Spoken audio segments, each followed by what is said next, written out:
Jerry Chasen. Topic of the conversation is planning for same-sex couples and the changing definition of marriage.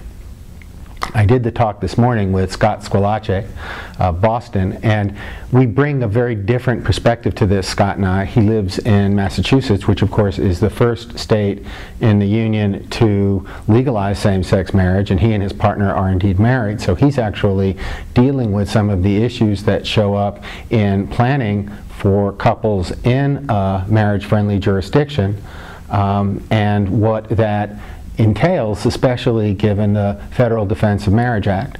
I live in Florida, which has a Defense of Marriage Act built into the state constitution, as well as a Defense of Marriage Act statute. So Florida basically says we're not going to recognize marriage for any purpose, and that thus far hasn't really deterred Mark and I from getting married, because we kind of figure we're going to do that probably this coming year.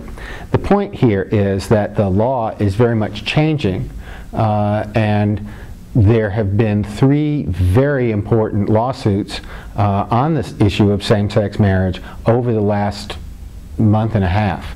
2 of them were from Boston. One was brought by individuals challenging the Defense of Marriage Act, and the other was brought by the Commonwealth of Massachusetts challenging the Defense of Marriage Act. And in both cases, my exposure to con law ended when I got out of law school, but I do remember that when you looked at an equal protection challenge, it was either going to be something that was given strict scrutiny or rational basis review. And if it got strict scrutiny, well, there was basically no way that your law was going to pass, and if all that the state had to show was a rational basis, well then that law would pass muster in terms of constitutionality. What was interesting is that the judge in the Massachusetts cases said that even using the rational basis standard, the Defense of Marriage Act fails.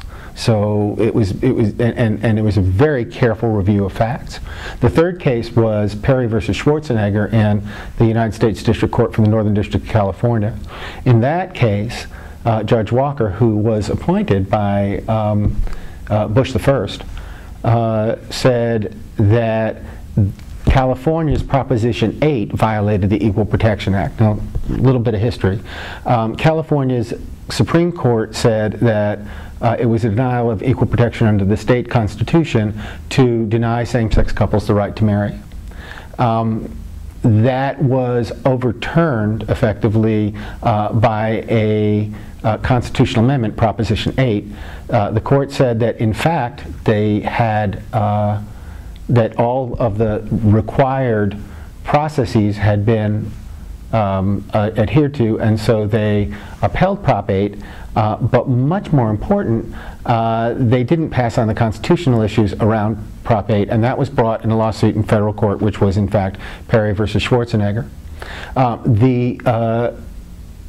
The challenge was brought by a very odd legal couple indeed. David Boies, who was the general counsel for the Democratic Party in Bush versus Gore, was one of the parties. Ted Olson, who was Bush II's